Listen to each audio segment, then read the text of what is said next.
Right, it's time for me to get my house in order. The trepanning machines I sold, well, these are the trepanning tools to go with them. So these are getting collected today. All the polypenco bushing for the tools.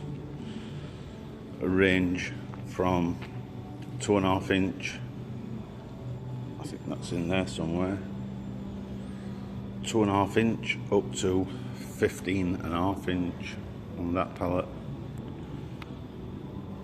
With the machines, I've sold a Craven. I've done really well out of this actually.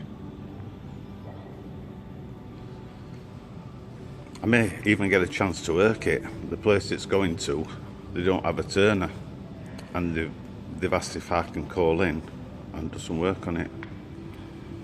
So I may be doing that. So that's sold. The bins and berries sold. But it's in a right mess at the moment. The Elliott surface grinder, that's sold. My beautiful Bridgeport, that's sold. It's Tuesday today, and a guy from Chesterfield, not far away from Sheffield's having it. Scott, only a young lad, wanting to make some fishing tackle with it.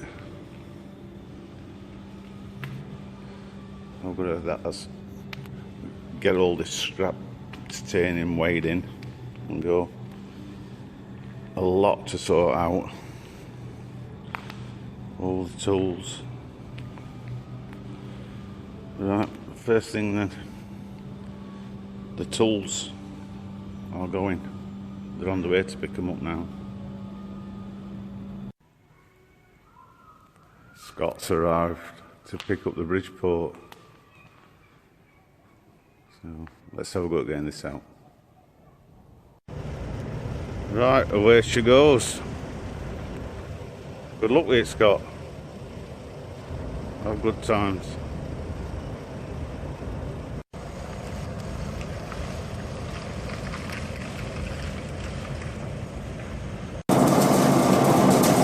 Whilst I'm doing these jobs, if you watch my videos, I don't know if you've ever noticed, there used to be a lathe here.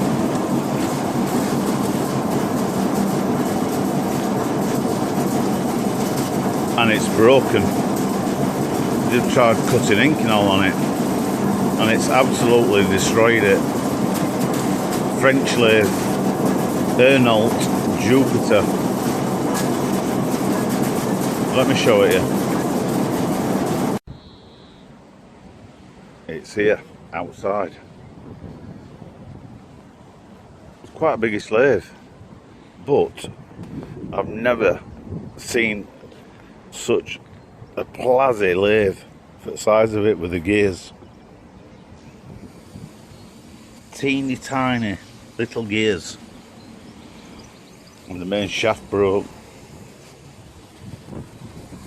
So that's what's left of that. The thing is now, I've got an empty gap. What can go in there, I wonder? It's going to have to be something I can make these kind of tools with.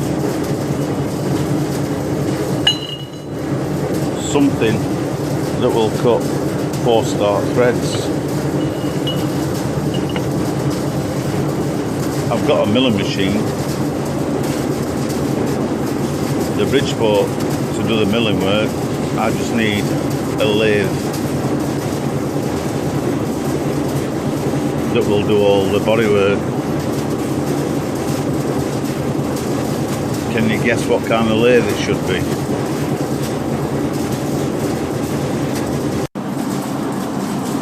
What I've got in mind is a delightful, sexy, gorgeous lathe.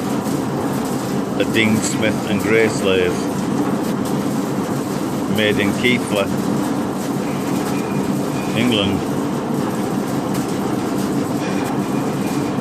The owner of this company I'm working for is quite accommodating for anything I suggest. So I've got one and I want to sell it. It'll fit perfect there.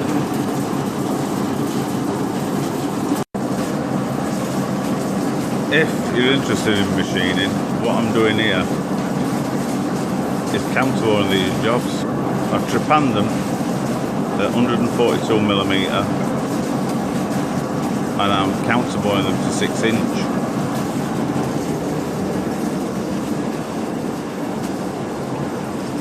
There's 24 of them to do,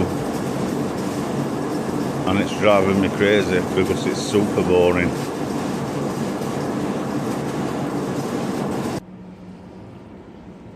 This is the French lathe what's broken, the name of it.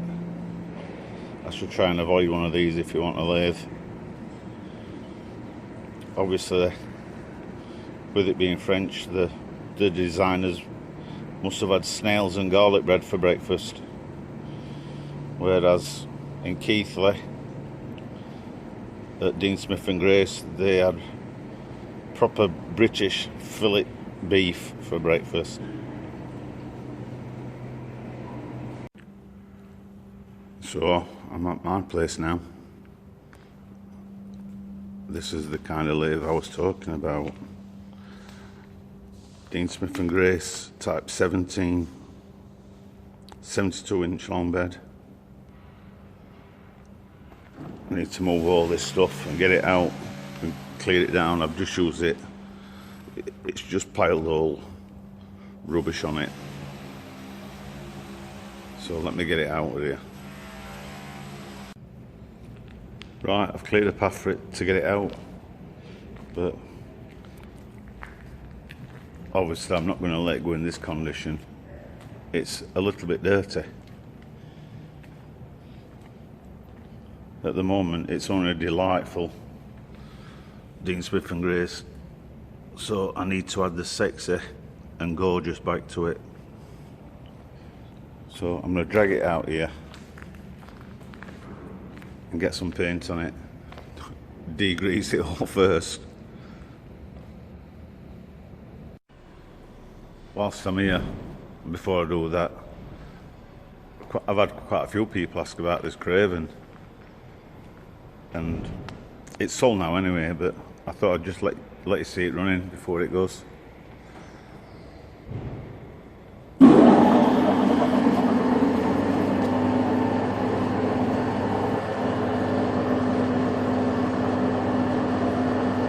Pretty quiet for an old big beast.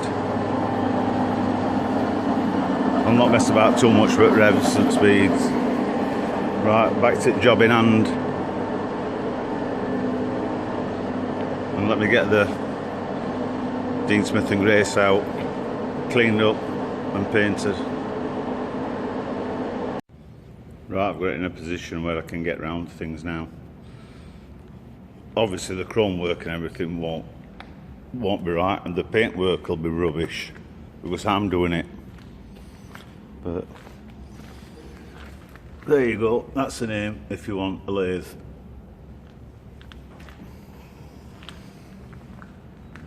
I think that's probably original colour, but I'm going to do it a light grey because Steve will tell me, who bought my the Type 21, he told me they're like a pale grey and cream colouring on them, but just look how thick it is in dust and turnings and oil and grease.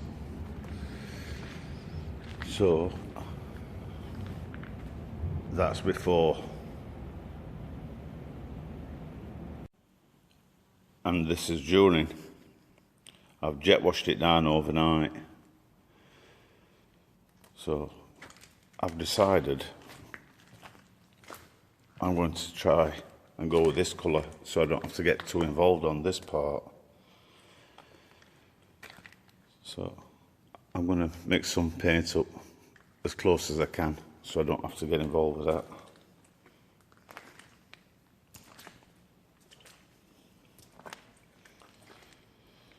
Everything's as clean as I can get it, or as clean as I want to get it, should I say.